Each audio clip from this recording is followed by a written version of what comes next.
we have a quick announcement, a sponsorship message, and that's by the 21-day challenge. If you're an entrepreneur or high achiever, you're feeling stuck, you're feeling overwhelmed, lost, you're not on track with your purpose and your goals, make sure that you reach out to me and ask me about the 21-day challenge so we can get crystal clear on those long-term dreams and learn how to break them down into bite-sized steps and hold you accountable for 21 days to take massive action. That's the 21-day challenge. Message me on Facebook or send me an email, chris@beyourgps.com.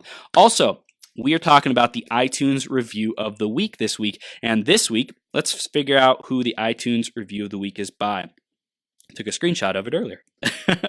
It's by Morgana Ray. Morgana says, OMG, Chris has the greatest energy in the world. I really appreciate how much love and care he brings to his interviews. Thanks so much, Morgana. I appreciate you. If you're out there in the audience, you want to give us a review, go to beyourgps.com/iTunes. I'll go ahead and type that in, beyourgps.com/iTunes. And you can go ahead and give us a review there or search Becoming Your Greatest Possible Self on the iTunes store and give us a review like that. Thanks so much in advance for doing that. Now, I'm going to be bringing on Rob in just a minute here. I'm going to read his intro. Before that, though, just really make sure that you're ready to take notes. You're ready to really get the gold that this guy is about to deliver right onto your doorstep, like some super powerful wisdom and real life experience, because he has overcome a ton and he's just an absolute example of what's possible, of where you can be in terms of rock bottom and then bouncing back to be an incredible force of good, of empowerment, empowering the youth, empowering people all over to become their best self. So make sure you stick around. Let's introduce Rob and then we'll bring him on here in a couple minutes, okay? An experienced entrepreneur and CEO, Rob has started and profitably managed businesses across a range of industries. As a leader and innovator, Rob has consistently built organizations to achieve significant growth. Rob combines his passion for transformational change and willingness to take risks with his organized approach to solving problems and his ability to activate people to create superior results. Rob is known for his visionary leadership with creative and competitive instincts that allow him to move swiftly and effectively to accomplish goals and drive superior results. He will share his life experience that covers a wide range of issues we are facing these days in our schools and communities, and his recovery and comeback from his failures. It deals with religion, addiction, bullying, suicide, politics, etc. And Rob calls his presentation Stand and Fight. Rob, are you ready to rock this, bro? Yes, sir. Yes, sir. Awesome, dude. You're now live on Becoming Your Greatest Possible Self. Let's do this, man. Thank you so much for being here and coming here to share with our audience about how to be our best self, because you clearly have a ton of track record of experience, of wisdom, of how really to do it and how really to not do it. Yes. There you go, baby. Yeah, I appreciate you having me on, Chris. Yeah, man. Absolutely. So we're going to dive right into the theme of the day, which is how to really own yourself, man. And especially for you, you have this wisdom of the ages, so to speak, of seeing a life where you weren't being your best self, and you probably had to integrate a lot of that into yourself now, into your journey, and heal that and forgive that and do all kinds of stuff like that. So just tell us a little bit about how you really own yourself, and then we'll get into a little bit more of your story. But just as an overview, how do you own yourself, man? Kind of like I said today is. Everybody thinks they need to be 100% every single day, and my 100% on Monday is not my 100% on Friday. So for me, it's showing up. Yeah. Let God take over after that. But as a younger kid, I was bullied a lot, so I became like a Swiss Army knife of pretending to be things I wasn't, so people would like me. And I got really good at that, and I didn't get good at loving myself. So now. I really try not to care what anybody else thinks. I do the best version of me, and I'm going to attract the right people. So that's the short, nutshell version of how I try and interact every single day. Never put on a fake face and do me. Yeah, that's part of my recovery is to thine own self be true. Yes, man. I love it, Rob. So tell us a little bit more about what you're working on today. I know you're helping the youth. You're empowering people with addictions. You have your own training facility. You're doing so much, man. Tell us a little bit more about what your clients come to you for and what you're doing. Yeah, so I started training early in my recovery. I got sober back in 2009, Mhm. And in my recovery, my daughter, she was 7 months old, and I like to call it the couch castle. I'd Mhm. block her into the couch because I didn't know how to be a dad, and I'm barely learning on how to be a man. And when I started being able to climb out of that castle, Yep. I was out of shape, I was fat, and I was like, man, I got to do something. So I went back and I started training at this gym, and this guy, he instantly took me under his wing, and I thought he was going to teach me about how to do pull-ups and bench press and get big, but he taught me about life and Mm. how to do hard things in a safe environment.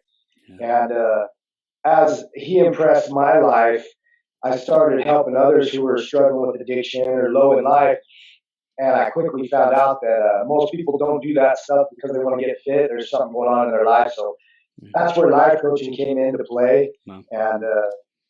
And on that journey along the ways, I've gotten into the school districts and working with youth because, as much as I love helping adults, I'd love to just solve the problem in general, which is prevention. So Yeah. I do a lot of work with youth struggling with suicide, mental illness, addiction, bullying, and I use fitness as an outlet to teach them how to do hard things in a safe environment. Yeah.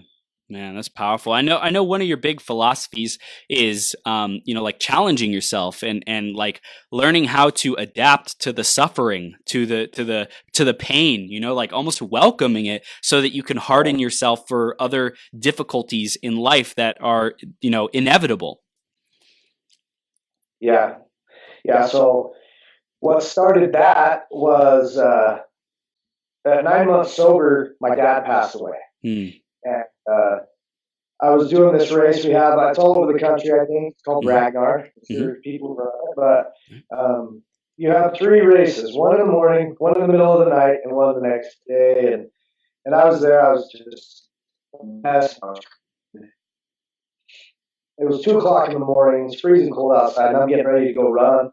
And about 10 minutes into my run, it's like I felt my dad with me. And he ran the entire 10 miles with me. And I'm like, okay. So I got to be physically beaten down. I got to be emotionally beaten down in order to see my dad again. And that took me from being like a 5K racer to an ultra marathoner overnight because as an addict, I like to overdo everything I like. And I wanted to see my dad again.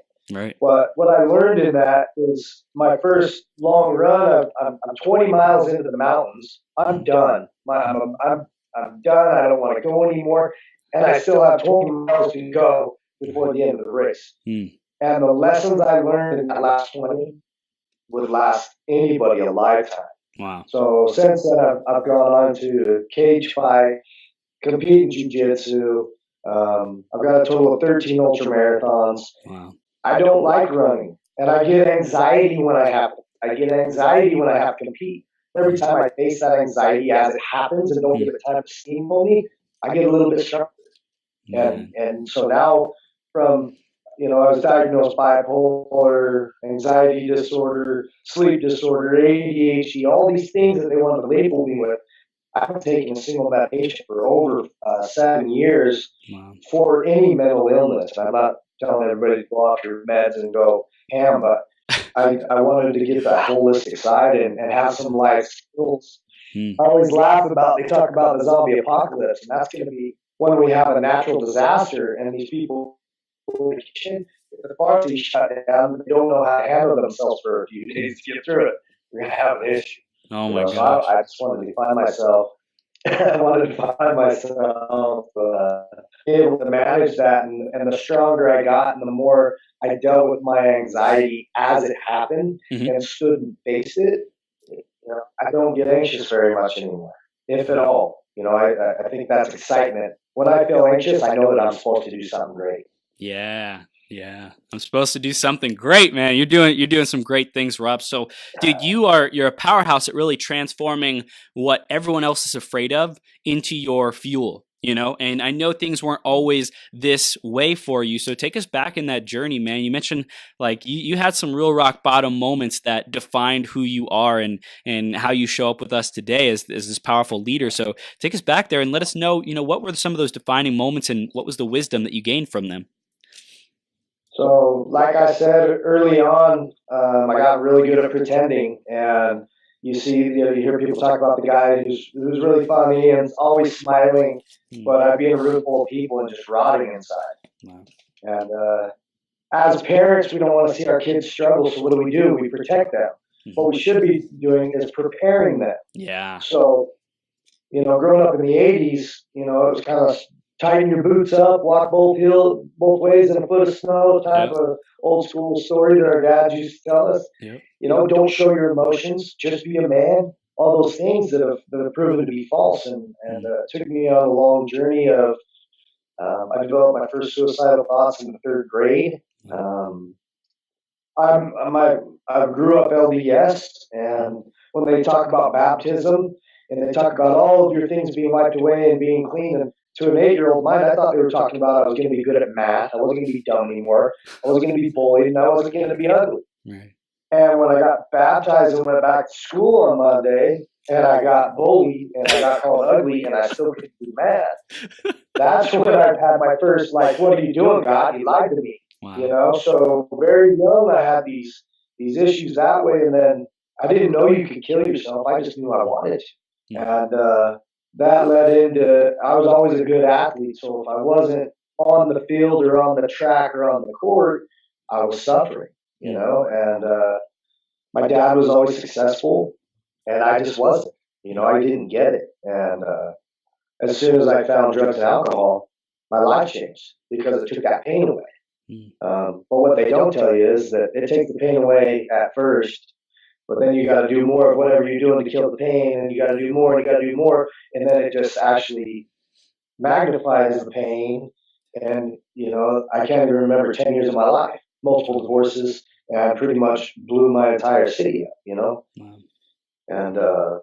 And developed some really deep self-hatred, some issues with, and we'll get into why the politics and why the religion is such a big part of my story a little bit later. But I waged a lot of wars with a lot of people, and I got to the point where I was hurting so bad inside that if anybody created any pain in me, that I was going to hit them back or create pain in their life. And that was just this tornado of hell that was my life for pretty much 18 years. Yeah. Well, it's like the warrior mindset, like if someone does bad to you, like you're going to get them back. You're going to one up them because it's your turf, it's your territory, it's your life, it's you think that you're protecting yourself. You're doing what's right, what you're supposed to do. And then you find out that like that anger is like that you're always expressing outwards is actually turning in on yourself too. Like you're fueling that and feeding that so that it builds up resentment and depression and like,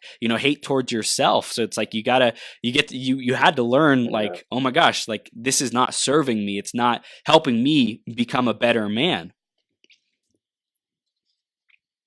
Absolutely. That's powerful, man. That's powerful. So you went through this phase. Go ahead.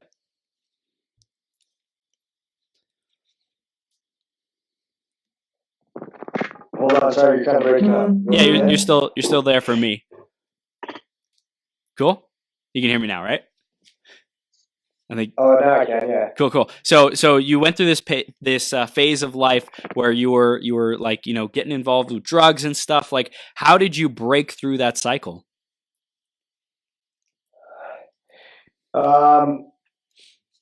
Man, I think before I knew what addiction recovery was, I think I promised myself I wouldn't drink or do drugs again at least 1,000 times. Yeah. I'd have something bad happen on Friday, Saturday, Sunday, and I would promise myself Monday I'm never going to do this again. And by Thursday, I was already drinking. Wow. So a lot of cheap talk and a lot of action, and really just to give you one example of how I partied.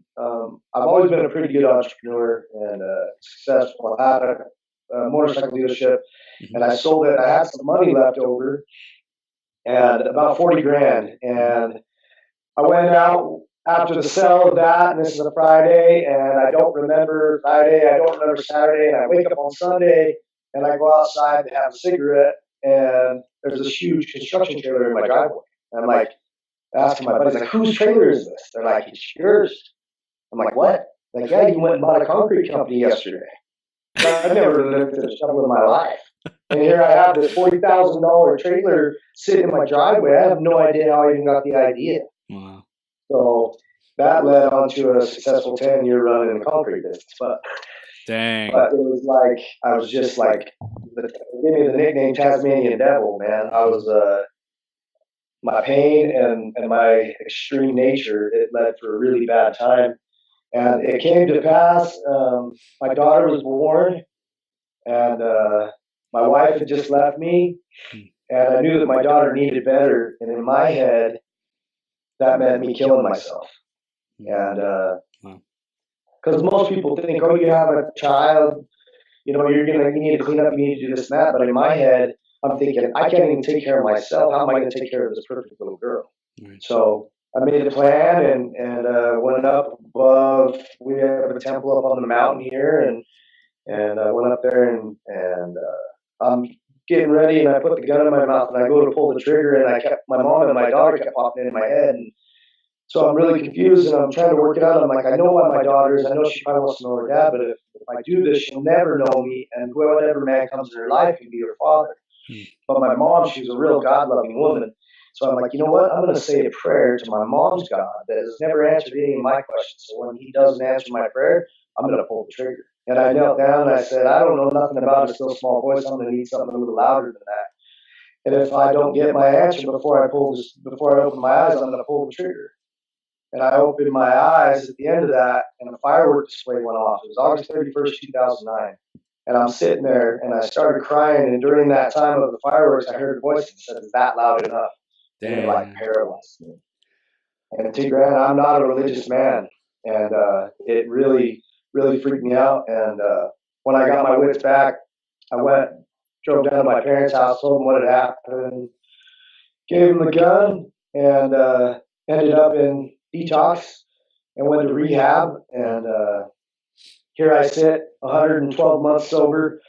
Wow. Right now. So that was it was like the pain was so strong. It didn't matter how many drugs I did. It didn't matter what I did.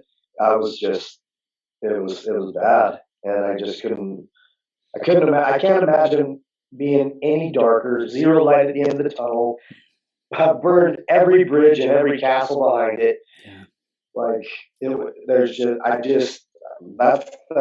that's one of the points I like to have people see is I can't imagine experiencing more anxiety, more depression, more anything, and then to see where I am and to feel where I am today. I don't care what you've done. There's a way out, brother or sister. There's magic to be had. So for people who are in their own challenging spot, let's say, they're not earning the amount of money they want to earn, they're not as fit or healthy as they want to be, they are not taking action on, creating the relationship of their dreams, whatever it is for them, people have their challenges, right? You had some immense challenges, and you also had some immense suffering and pain to go with it that was the catalyst to you saying no more, right? To making that decision. And I think a lot of people haven't yet made that decision that they're not going to tolerate being who they've been up to this point. What would you say what does it take for someone who doesn't have that much pain or isn't as present to it as you've gone through to make a decision like that, Rob? So a big part of it, I think, is taking a hard look at your core values, what you want in your life, and asking yourself, are you there? One thing that my dad said to me that made a big difference, and for all you men or women watching, so he said, would you let your daughter date a guy like you? And I was like, hell no. And that was like, oh, there we go. Wow.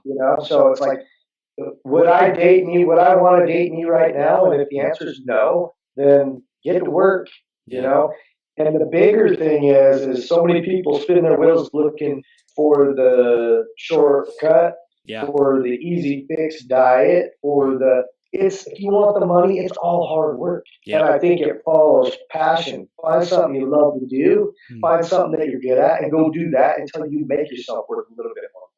That's been the biggest thing for me. Yeah.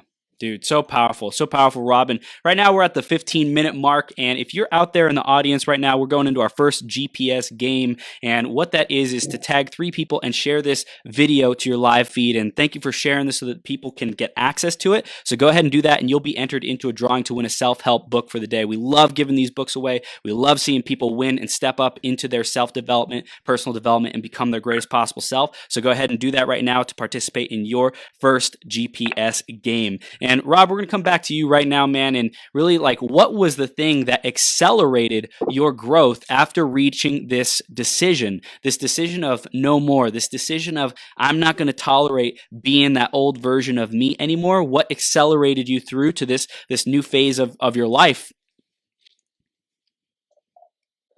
You know, it was I had 3 major things happen to me, and I'm going to keep coming back to my recovery. Yeah.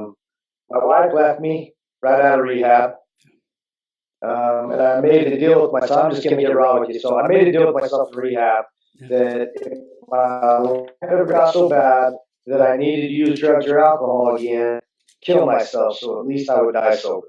Wow. And when my wife left, my wife at the time left me. My brother saw that I was struggling, and he's like, "Hey, let's get out of here. Let's go to Jackson Hole." And I was like, "All right." So we're driving to Jackson Hole. And I get a phone call, and it's one of my buddies like, "What happened to your truck?" I'm like, "What do you mean, what happened to my truck?" He's like, "It's on a flatbed going down Fifth South." That's just a street in my town. But so when my parents told me they were done, so what had happened to originally start this is I was out of my house. I couldn't stay in my house anymore, so I was on my parents' couch again at 31 years old, and I was using heavily coke and heroin. And one morning, my dad came down and handed me a piece of paper and told me to read it, and it was my obituary. He said, "I know you're going to die. You're not going to do it in my house." And so that kind of catapulted me into it. And he told me, "I'm done paying for you. I can't kill you anymore." So I knew what I didn't know is he'd always saved me, right? Financially, whatever. I could make bad business deals, and he would save me. And this time he didn't. So as soon as I left town, the bank came in, took my home that I had $100,000 in, took my cars, took my business, everything that came with it. So now my wife's gone, and everything financially is at zero, if not negative now. Wow. And like I said before, 2 months later, my dad passed away. So I had a decision to make, right? And by this time, I'm obviously really pissed off at God, and we didn't have a very good relationship at the time. And I wanted to start living in. I quit praying to God and I started praying to my dad because I knew if there was a heaven, he was there. And I wouldn't hang around people. If I couldn't have my newborn daughter with me, then I should be hanging around those people. So one of the last conversations me and my dad had, he said, "You know what? You're a really terrible employee. You better find a way to make your own money." So that really pulled me to I I knew once I started training in fitness that my life had changed. Good to read with people do that. That was really the only was athletics, and I was working this job, and it was a disaster cleanup, and I'm sitting there cleaning up sewer damages and cleaning up suicides and things like that. And I wanted to keep the job just to prove my dad wrong, right? I wanted to be able to do something. I'd never held a job more. I was up more than fair. It just got to the point where I knew that I was put on the earth for something more. And one day I went into work and they asked, "Beard was the catalyst for me to quit." It's like, not shaving my beard, I'm out of here. So that's what started Eastman. Wow. Wow. And I've just been, there were so many times where it's coming down like rent's due tomorrow, and I knew that if I just stayed true to myself and did the right thing and took care of people and was of service, that things would work out. And even my own family members were like, "Yo, you need to get a normal job." And at this point, once you taste passion, there's no going back. Yep. I can't do it. Yep. So for me, it was like, you know what? I'd rather be homeless and happy than miserable and anxious every Sunday night when I'm about to go to a job that I hate. And that really just, you know, they always talk about working 16 days better than 8 for the man, and I agree with that. Yeah. You know, I absolutely love what I do, and it just transitioned. What I thought I was going to be doing was training professional athletes and touring the world and all that stuff. And really, what it came down to is athletes have no money. I ended up training older ladies who did have money, and that's what paid the bills to go do the other things I like. So, but it morphed into people calling me because I was so open about my recovery and needed help, and they didn't want people to know, or their kid was in pain, or you know, all these things. And I just got rid of my expectations, and I just kind of let God lead me where I'm supposed to go. And I keep constantly educate myself on things that are important to me or things that come across my desk. And then the other big, major part of my success is my mentors. Man, mentorship is so key, especially for guys like me. I always joke, like before Google, you had me because I had all the answers. And really, I didn't know anything, but I was really good at making people believe I did, which was a bad combination for business. So now, even if I do have a bright idea, I make dang sure I run it by all my mentors so they can poke holes in it, so that now I'm making educated decisions. And that if it is a great idea and they back it, then I've got a little bit more momentum. It's like people are so afraid to ask for help when it's, and it was my ego before, right? I had a hard time being a man and being successful, man. I did it on my own. Like, that's the biggest bunch of garbage. Like, I'm pretty manly. I'm as manly comes, I think. And, you know, I hit my knees and I ask for help, and I'm vulnerable, and I'm willing to do just about anything to make the right decisions now. And I think decision making is exactly like working out in the gym. If you want a bigger chest, what do? You work out your chest. If you want to make better decisions, you've got to make the right decision every single time. And you've got to practice that, because I got to be a really good liar and a really good fake. Man, that's so powerful. And I love how, you know, you really had this rock bottom moment with your dad. You know, he's like, he's bailing you out of everything. And then he brings you that obituary paper, and he's like, I know you're dying, so you're not doing it in my house. Dude, that is freaking so intense, man.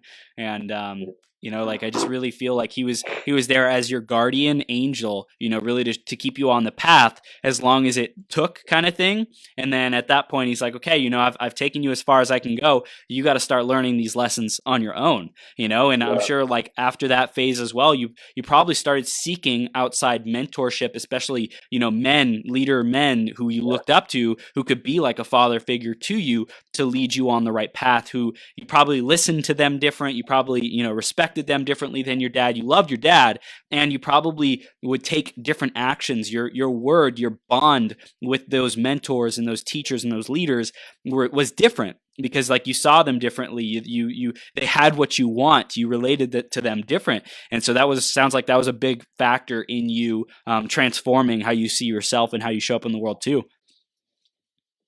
Yeah, you just hit it right on the head, man. I think that's why I have such great success with the youth, is they see this scary tattooed guy, the cool guy that's not like their parents, but I'm saying the same thing as their parents. They're like, go back to their parents saying, well, he gets it. They're like, we just said that to you 5 minutes ago.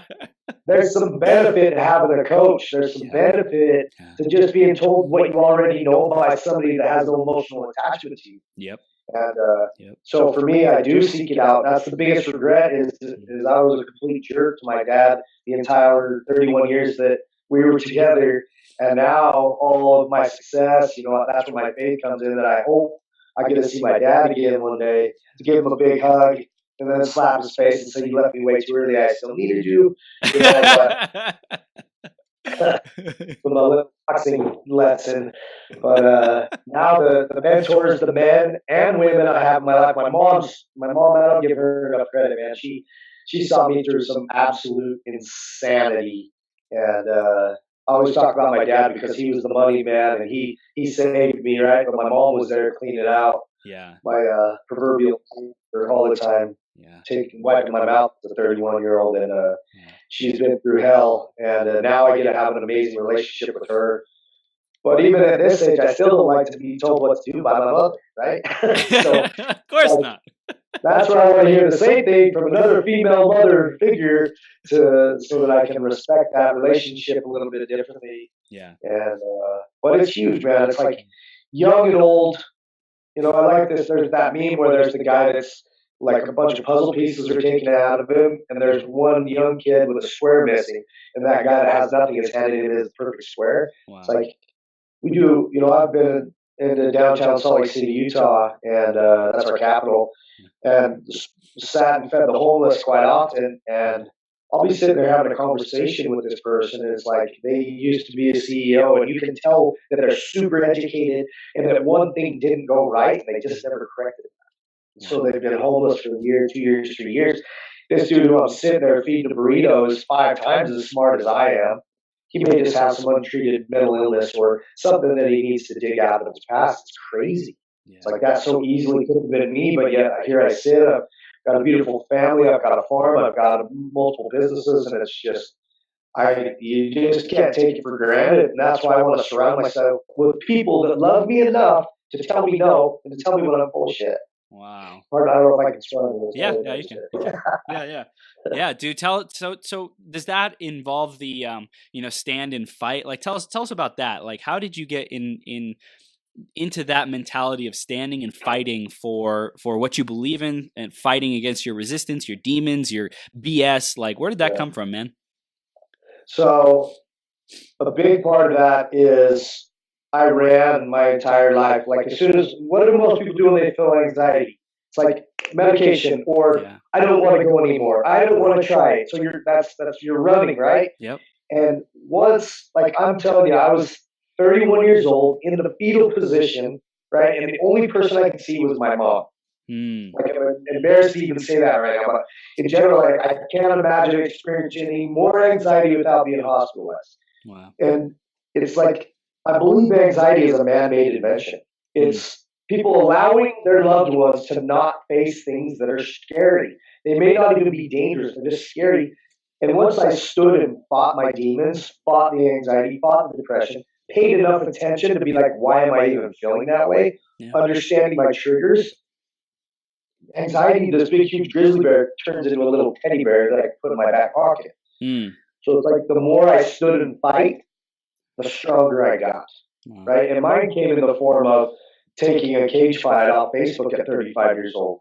Wow. Don't recommend that. But that's how, I had so much anxiety when it came to that, like being a man and being strong because I was bullied and I acted really tough. It's like, as I got older, the meaner I acted, the less fights I had to get in because people didn't want to mess with me. But really, I didn't know anything. So here I go, and I'm like on Facebook. Some guy's like, I need a 155-pounder. So I ran into my mom's. I'm at my mom's house, couch on her computer because I couldn't afford one. And I go and weigh myself, and I'm like 153. And I come back, and I'm like, and then I get a private message from him. He's like, do you have any wrestling background? And I'm like, yeah, man. And in my head, I wrestled 7th grade, okay? 7th grade. And he proceeds to tell me that the dude I'm going to fight is a Nebraska wrestler, D1. And I'm like, my ego's like, oh, I've never lost a street fight. Sign me up. Boom. And so I fought 3 weeks later. Dude just annihilated me, beat the shit out of me. But I loved it because I went in there, and when I was walking to the cage, I literally looked down to make sure I wasn't floating. I had so much anxiety. My teeth were numb. My ears were ringing. And I'm just freaking out like, oh, my gosh, I'm getting locked in a cage. Nobody's going to stop it. There's a bunch of people watching. It's televised. Like, who was this guy? Who signed me up? It's that other idiot over here, right?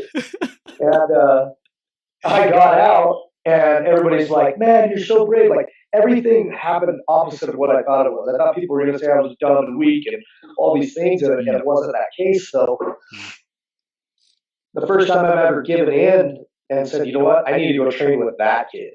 Wow. So I went and trained in his camp and went on another run I fought for 3 more years and until I was 38 years old, which I don't recommend either.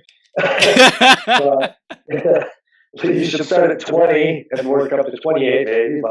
And I fell in love with it. I fell in love with the respect, how to control my anger, having a master. I trained with Master Pace of Taekwondo, and just learning the camaraderie and doing hard things. And like when you're literally being choked and you feel like you're going to die, being calm enough, and you're talking about breathing, being calm enough to sit there and think smart. It's like skydiving, right?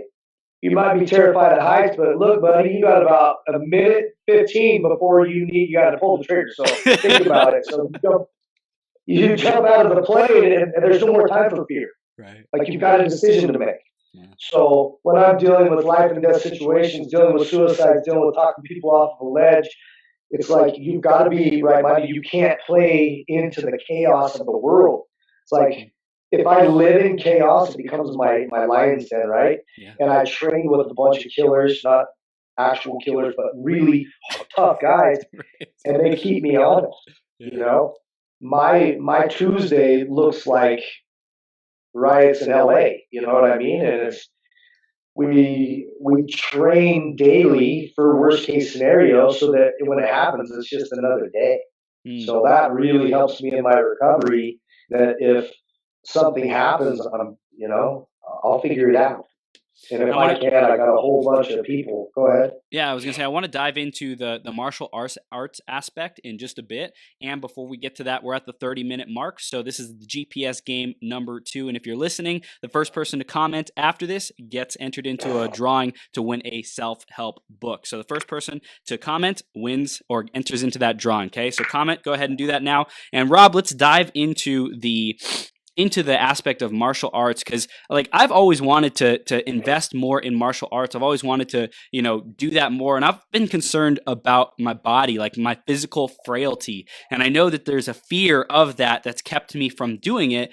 But I don't want to like break an arm. I don't want to break a leg. I don't want to hurt myself. So like, what do you say to someone who's in a position like mine?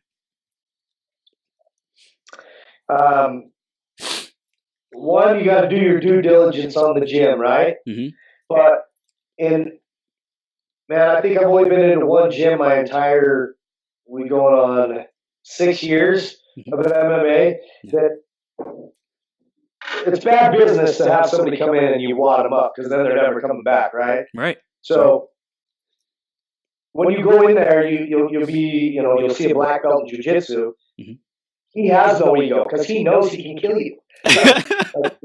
They're just so much badder than the bad. You find the biggest, toughest dude at Vasa, take him into a jiu-jitsu gym, and a little white belt's going to choke him out. So there's the difference between false confidence and real confidence. And martial artists, they have real confidence. Wow. They know they can work you. So it's like, I always find this meme is really funny. It says, God's 4 symbols of danger. And there's a grizzly bear, there's a lion, there's an eagle talon, and then there's cauliflower ear. It's like, you ever see these, run.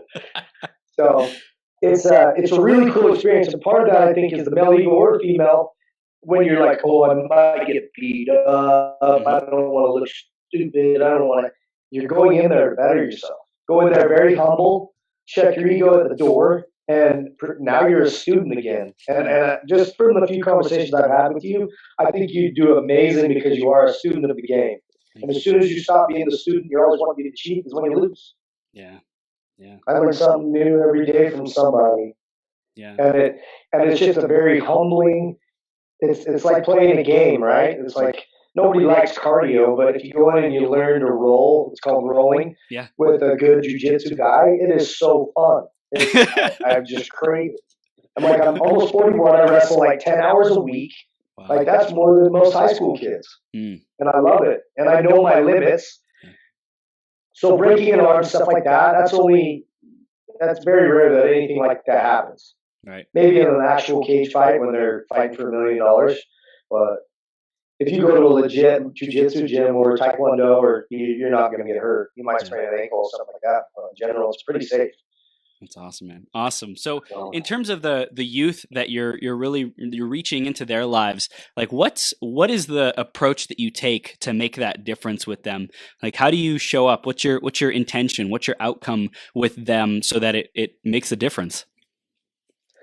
so my biggest thing is everybody's always like, when I brought this to the school district years ago, they're like, well, what's your curriculum? And I'm just thinking about that. I'm like, curriculum, huh? My curriculum is no curriculum because everybody's different, and I don't know what I'm going to do. I go in there looking scary, right? And I get vulnerable with them.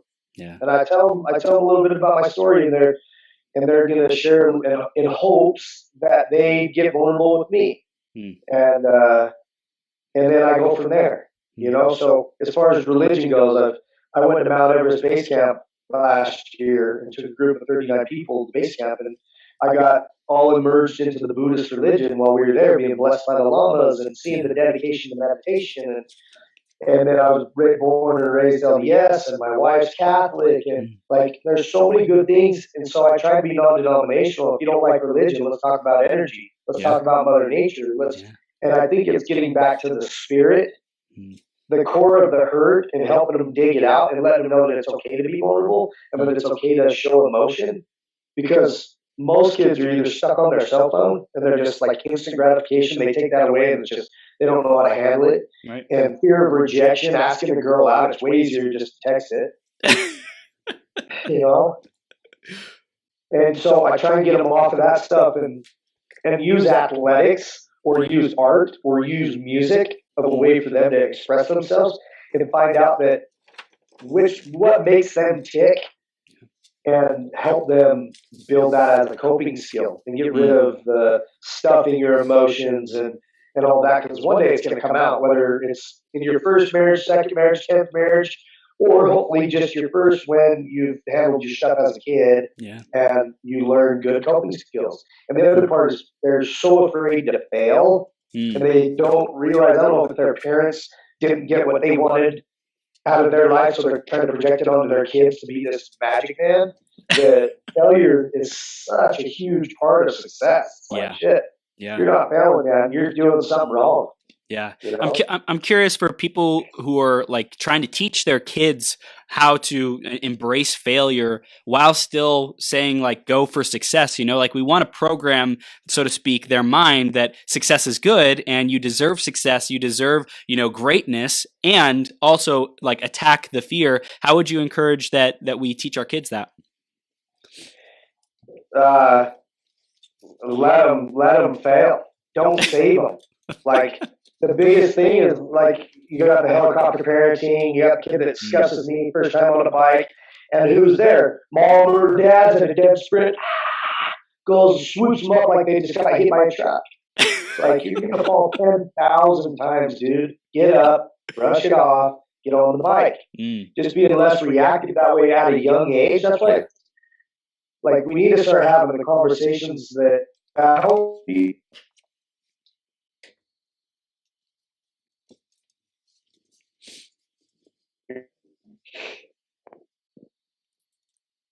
Oh, sorry. How old are you? I'm 27. Okay, so I'm quite a bit older than you. So back in my day, you know, now they have the participation medals. They have all the stuff that everybody's talking about. Yeah. And so they're really not understanding what failure, what working hard means, and what the feeling of losing feels like. You got to get to the point where that feeling of loss is much greater, and it propels you on to working harder. And the biggest thing I see with these kids is, and when I'm working in the school district, and teachers are mad because they're not getting good grades in math and they're not getting good grades in English or whatever. But when you go to their house, their mom and dad are on drugs, and there's only the mom and she works 3 jobs, and this 13-year-old's taking care of 4 younger siblings, and it's like, kid doesn't care about math. Do you not get that? Not everybody's going to be a freaking scientist or a doctor, and we've got to start helping these kids with life skills at a much younger age. You know, we didn't talk about sex till junior high when I was going to school. Now it's in elementary school, but now we need to be talking fourth grade. Right. It's the world is changing. At the touch of a button, these young kids can see just about anything. Yep. But the parents want to pretend like if they protect them from it, then they'll be prepared for it when it's time. That's one of the biggest things I ever talk about is the overprotection, under preparation of our youth. They're not ready. They're not even remotely close to ready for what's going to happen. And by not showing them and by not having the conversation, that is doing nothing but making them even more sick. It's like you may not condone sex, you may not want your kid to ever do drugs, but you better talk about it. Yeah. Or somebody else is getting them, and it might not be the version you want them to hear. Right, and exactly. I think the avoidance of having the conversation, like when the kid finds out about it and they feel like, wait, why hasn't mom and dad talked to me about this? And it comes into their world, then it's like they have to keep it a secret because there hasn't been an open conversation about it to actually, make it okay to discuss and to set the boundaries, right? It's like without the conversation with the parents, there's no boundaries. The kids don't understand boundaries, or if they do, it's like so far like I'm not supposed to touch this, that there's a adrenaline rush from getting in contact with it and thinking about it and talking about it and being around people who do it because they're getting away with something. And I know for me, when I was a kid, I thought I was getting away with something, and that was there was a rush about it, oh, I'm out causing trouble and throwing toilet paper on people's houses, I'm getting away with something, and it's fun. There's a rush with it. But if we educate earlier, then they won't have that same rush, and they'll be like, you know what, I talked about this with my parents, and we totally came to the conclusion that it's not good for me. It doesn't work for me. It's not something that I want in my life that's going to make me a better person. So I think it's really important to have that conversation. Yeah, absolutely. That's big, especially in a really religious dominant state like we are, where we're the headquarters of the LDS Church, and sex is forbidden and not until you're married. And I talk to kids all the time about those guys, don't drink, don't do drugs, don't have sex before you're married. And I'm like, why do you think those are? Because you're not equipped to be a father as a teenager. Drugs and alcohol start your thought process and help you make bad decisions.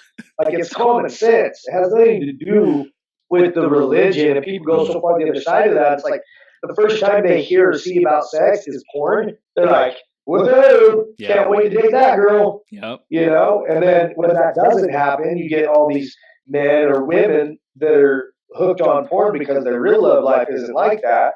And now we've got a divorce rate of 60%. It's everybody thinks there's this magical thing that's going to happen. And I think, so in psychology, they call it conditioning, right? So the more you talk about something, the more conditioned you are to handle it. And if we talk openly about sex or openly about drugs and the effects of it, it's not going to have as big of an impact in a negative against our kids. I think it's crazy to me to think that parents think that by not talking about it or shedding their children from it, that somehow it's not going to happen to them. It's like no little kid in the third grade, when the guy comes in and says, what do you want to be when you grow up? They don't raise their hand and be like, I want to be a drug addict. I want to be a crackhead.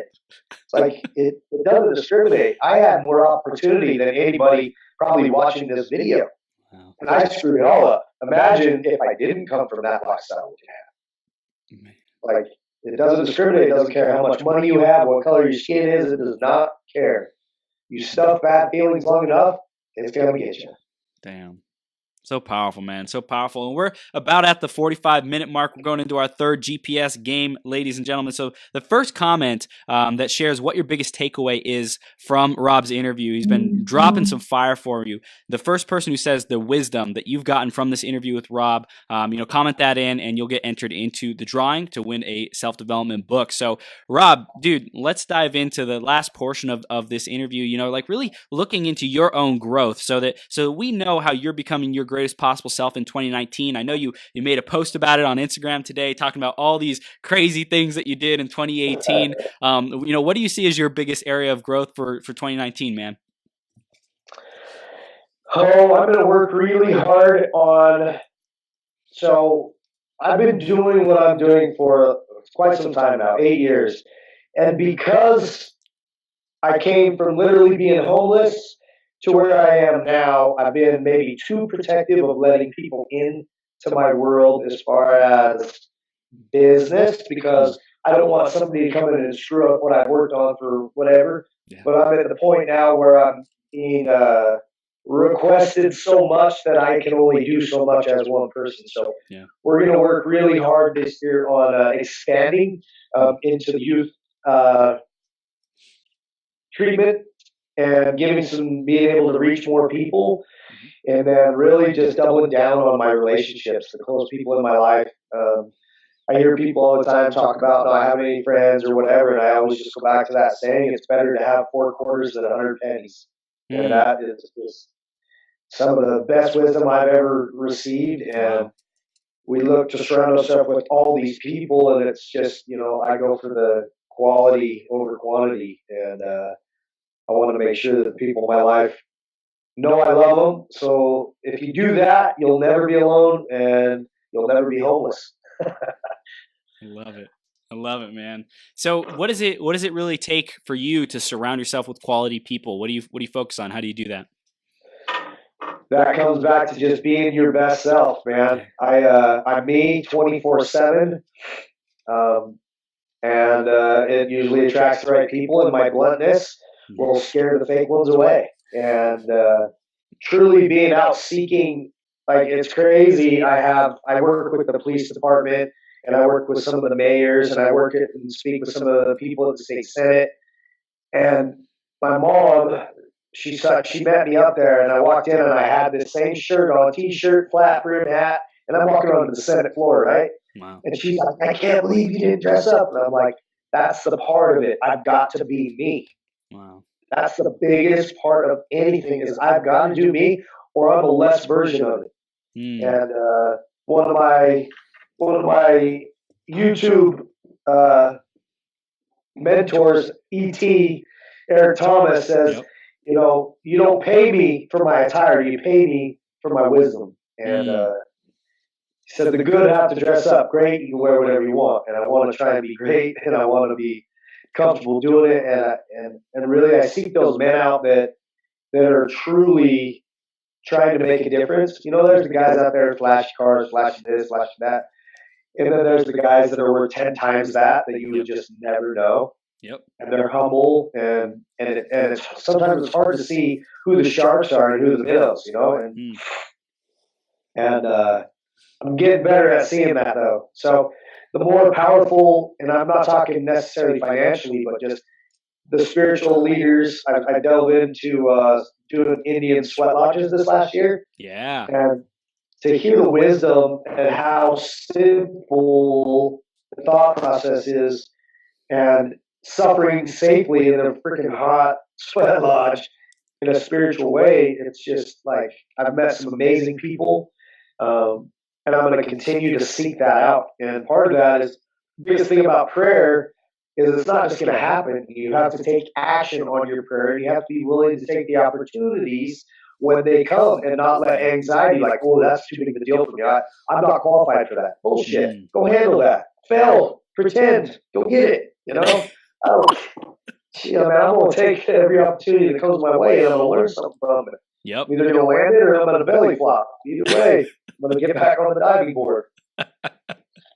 I love it, man. I love it. Just like taking those opportunities as life gives them to you. And, what would you say, what does it take to really step up to attract those kinds of opportunities and go after those opportunities, like to get something even bigger than where you're at now? Like, how do you make yourself attractive to big opportunities like that, Rob? So, again, accepting opportunities as they come, Yeah. and then the powerful mentors who start to believe in you Mhm. open more doors than you could ever imagine. So, just to give a little idea of how that works, is I volunteer to speak in health classes in junior high, which then led to high school, which then led to the whole state of Utah superintendent calling me to go and speak at their uh, the state convention. And I'm in my head, I'm like, whoa, I'm talking to little kids who get hall passes. I'm not going to speak in a room full of 500 educated people, feeling that those inner demons tell me that I'm stupid, I'm not good enough, they're not going to hear my message, blah blah blah blah blah. I just gotta give them the bird, give That's that right. stupid guy in my ears the bird, and be like, nonsense. Yeah. I'm on a run, and you ain't gonna stop me. So more training, hit the gym harder, educate my mind, meditate, breathing. I love all the stuff you were doing earlier. It's so powerful, Yeah, man. and just you know, I just try and stay strong no matter what, even if I'm sick. Yeah. Dude, it's powerful. So, What are you most proud of about yourself with your family? What would you say is your greatest like achievement or thing that you're most proud of about yourself with your family? well, today I got a sick day, but this is my daughter, Sophie, Hi.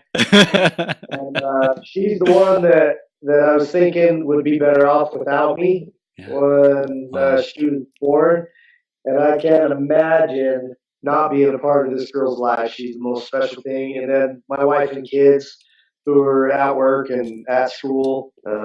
I just think that really what it came down to was redefining success Hmm. because mine had dollar signs in it. And once I took that out and redefined what my God looked like, not what my parents told me he looked like, Hmm. um, everything changed. I designed a program that fit my beliefs Yeah.